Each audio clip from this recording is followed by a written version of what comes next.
Selamat bertemu kembali. Selamat datang di mata kuliah Statistika. Saya Muhammad Riza, dosen di program studi Teknik Mesin, Fakultas Teknik Universitas Bandar Lampung yang menjadi pengampu pada mata kuliah ini.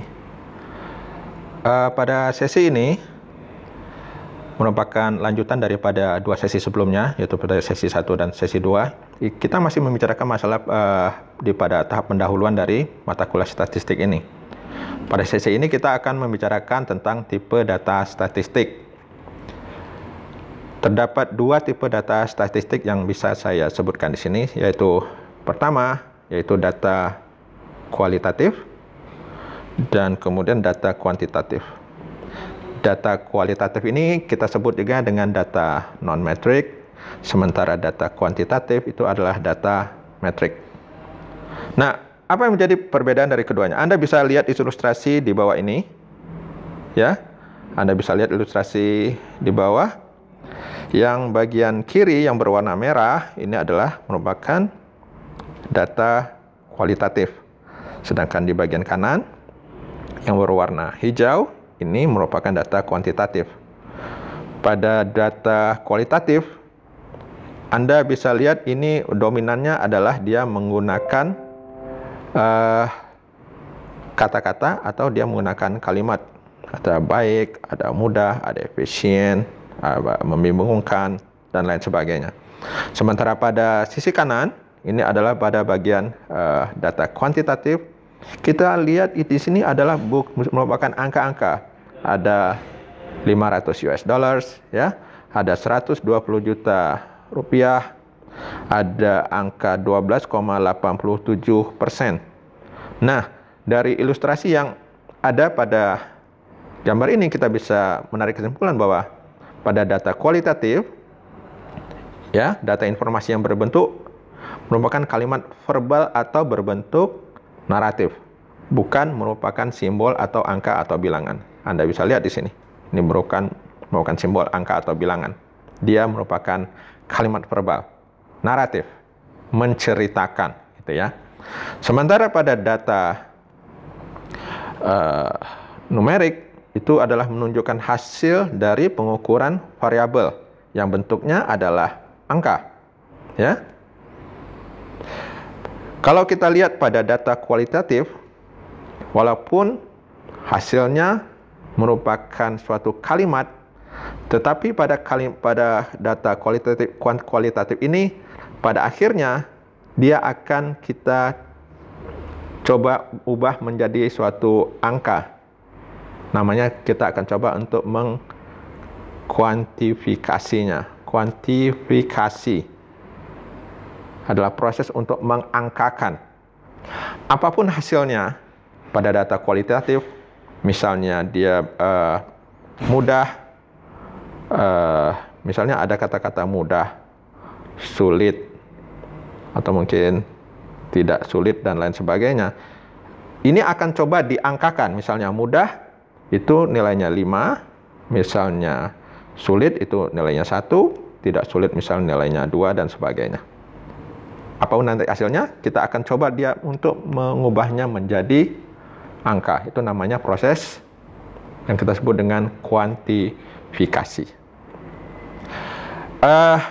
Selanjutnya, pada data kualitatif atau data non-metrik, dia mempunyai beberapa bentuk data.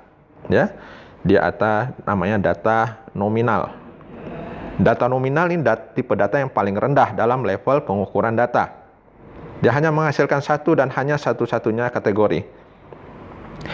Ini merupakan, kalau secara statistik kita sebutnya dia merupakan label saja. Misalnya tentang jenis olahraga, kita mempunyai olahraga tenis, olahraga basket, olahraga renang. Kemudian masing-masing anggota kita berikan angka. Misalnya tenis itu angkanya 1. Ya, kita punya tenis angkanya 1. Basket angkanya 2. Olahraga renang angkanya 3. Angka tersebut tidak memberikan arti apa-apa jika ditambahkan. Bukan berarti renang ditambah basket ditambah tenis menjadi 3 tambah 2, 1 menjadi 6. Bukan. Itu cuma label saja. Pada beberapa teman-teman kita yang misalnya bekerja di lapangan misal dia berusaha mengidentifikasi misalnya ruas jalan, misalnya pada orang teknik sipil dia memeriksa ruas jalan ke 1, ya, ruas jalan dari kilometer 60 sampai 65 dan kilometer 66 sampai ke kilometer 70, ruas jalan kedua. Bukan berarti ini merupakan nilai, ini hanya seperti kita sebut tadi merupakan label saja. Jadi itu adalah data nominal. Selanjutnya, data kualitatif selanjutnya adalah data ordinal. Nah, ini sedikit lebih tinggi lagi levelnya daripada data yang sebelumnya tadi. Data nominal adalah data ordinal. Ini data sudah memiliki tingkatan data atau tingkatan atau dia mempunyai urutan, ya. Dia bisa digunakan untuk mengurutkan objek yang paling rendah sampai yang paling tinggi atau sebaliknya. Ukuran ini tidak memberikan nilai absolut terhadap objek, tetapi hanya memberikan peringkat saja. Ya. Misalnya, kalau pada saat kita mengisi suatu survei atau ingin mengadakan survei, contohnya pada skala Likert ini biasanya kita ketemu nih, kalau kita mau mengadakan survei kepada responden, biasanya kita diberikan pertanyaan sebagai berikut nih. Ya, ini namanya skala Likert. Dia ada sangat setuju nilainya 5 misalnya, setuju 4, ragu-ragu 3, tidak setuju 2, sangat tidak setuju 1 gitu. Nah, ini merupakan contoh dari data ordinal. Dia ini mempunyai peringkat, ya. Dia rendah ke tinggi. Beda dengan data tadi. Kalau data nominal, tenis 1, basket 2, renang 3 itu bukan memberikan suatu peringkat. Tetapi pada data ordinal di sini, skala Likert ini dia memberikan suatu peringkat. Sangat setuju, dia nilainya adalah 5. Setuju nilainya 4. Ya, ragu-ragu 3. Tidak setuju 2 dan sangat tidak setuju adalah 1. Baik, kita lanjutkan. Ini adalah data kualitatif. Kalau tadi adalah data, ya ini adalah data kualitatif selanjutnya. Ini adalah merupakan data kategorikal. Ya, mengkategorikan, ya, mengelompokkan. Ya, dia kalau kita mau senjata, dia akan dikelompokkan menjadi beberapa kelompok atau kategori. Seperti misalnya pada jenis kelamin, agama, ras, ya, atau usia dan lain sebagainya. Contohnya untuk mengetahui bagaimana tingkat hubungan kecerdasan emosional seorang dengan jenis kelaminnya. Nah, itu harus dikategorikan. Jadi, tentunya akan lebih tepat menggunakan analisis data kategorik dengan mengkategorikan tingkat kecerdasan, ya, menjadi tinggi dan rendah, dapat diketahui hubungan tingkat kecerdasan dengan jenis kelamin. Misalnya tingkat kecerdasan orang misalnya dengan IQ misalnya 120. Pada IQ 120 ini jenis kelamin mana yang mendominasi, misalnya apakah pria atau wanita misalnya. Pada kejadian yang aktual sekarang, data kategorikal ini bisa saya contohkan sebagai berikut. Anda bisa lihat pada grafik ini. Ini adalah coronavirus death by age. Jadi jumlah orang yang tewas karena coronavirus berdasarkan usia. Anda bisa lihat di sini yang berwarna kuning ini adalah untuk male, laki-laki. Sedangkan yang berwarna biru ini adalah female, untuk yang perempuan. Ya, ini untuk yang perempuan. Kita bisa lihat di sini bahwa dari grafik ini dia mencoba untuk mengkategorikan usia. Sumbu X, ini adalah sumbu X, adalah kategori usia dari 15 sampai 44 kategori pertama, kemudian 45 sampai 64 kategori kedua, dan seterusnya sampai kategori 85 plus di atas 85. Kita bisa lihat pada usia 75 sampai 84 tahun. Kita lihat bahwa jumlah orang yang meninggal laki-laki adalah lebih dominan daripada perempuan. Tidak cuma pada usia 75 sampai 84, tetapi pada semua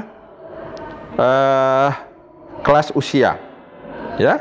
Kita lihat yang berwarna kuning ini selalu lebih tinggi daripada yang berwarna biru. Ya. Nah, ini adalah salah contoh aplikasi dari data kategorikal tersebut. Sumbu X ini adalah kelas dan sumbu Y ini adalah jumlah orang yang meninggal, death, ya. Data kuantitatif, kalau tadi data kualitatif, ini adalah contoh data kuantitatif.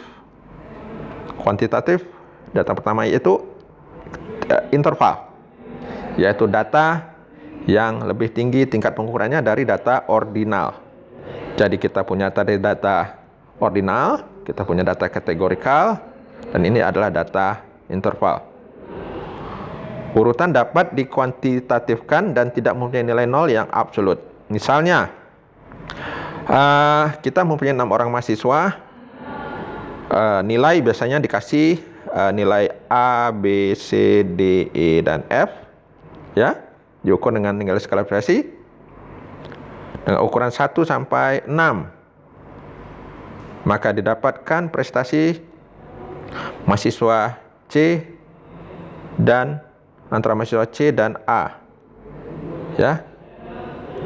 Kalau misalnya nilai mahasiswa adalah dikatakan bahwa prestasi mahasiswa C dan A adalah 3 dikurang 1, maka akan mendapatkan hasil 2. Akan tetapi tidak bisa dikatakan bahwa prestasi E adalah 5 kali prestasi mahasiswa A maupun prestasi F adalah 3 kali lebih baik dari prestasi B. Misal tentang uji 6 orang, nama A, B, C, D, F diukur dengan ukuran interval pada skala prestasi. A itu adalah 1, B adalah 2, C adalah 3, D adalah 4, E adalah 5, dan F adalah 6. Ya. Nah, ini sudah bisa kita jelaskan. Nah, alat analisis untuk uji hipotesis statistik parameter yang lazim digunakan untuk data interval adalah Pearson correlation product, Pearson correlation product moment, partial correlation, multiple correlation, partial regression, dan multiple regression. Nanti kita akan mempelajari lebih lanjut mengenai uji hipotesis ini. Data kuantitatif selanjutnya adalah data tentang rasio. Rasio itu adalah perbandingan. Misalnya jika ada 4 pengemudi, dia ada A, B, C, dan D. Punya pendapatan sehari A 10.000, B 30, C 40.000, dan D 50.000. Bila lihat dari rasionya, maka pendapatan pengemudi C itu adalah 40.000, dan terhadap A adalah 10.000. Jadi pengemudi C itu penghasilannya 4 kali pendapatan pengemudi A dan selanjutnya. Dengan kata lain, bahwa pengemudi C dan A, rasio pendapatan antara pengemudi C dan A adalah 4:1, yaitu 40.000 berbanding dengan 10.000 rupiah. Ya. Nah, alat uji hipotesisnya adalah Pearson correlation product moment, partial correlation, multiple regression, partial regression, dan multiple regression. Ini adalah data rasio, yaitu adalah data bersifat angka dalam arti sungguhnya dan mempunyai titik nol dalam arti yang sesungguhnya. Ini rasio, perbandingan, ya, sangat mudah dipahami. Pendekatan statistik bisa kita lakukan dengan melakukan analisis deskriptif seperti yang sudah jelaskan sebelumnya, walaupun ini hanya menentukan karakter data saja. Ya. Pada analisis referensi, kita sudah mulai membuat kesimpulan dari statistik deskriptif. Ya, kita coba menarik kesimpulan.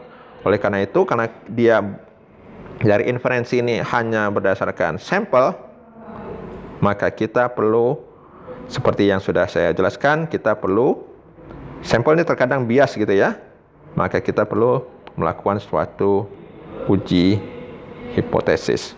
Untuk apa? Untuk menentukan reliabilitasnya.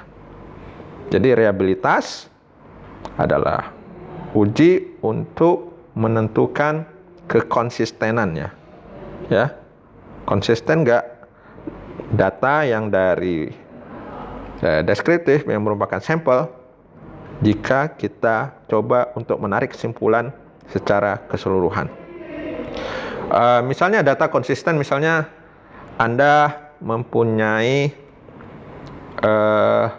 suatu alat ukur, misalnya saya mempunyai mistar, saya ukur panjangnya 30 cm, satu jarak tertentu.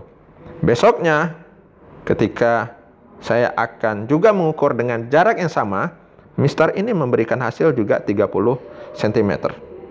Artinya bahwa mistar ini adalah alat ukur yang reliable. Kalau misalnya, kalau alat ukur satu hari saya ukur, dia mempunyai panjang 30, besoknya saya mengadakan pengukuran, dia memberikan hasil misalnya 29 cm. Atau mungkin juga dia memberikan hasil 32 cm. Bisa dipastikan bahwa alat ukur ini adalah tidak reliable.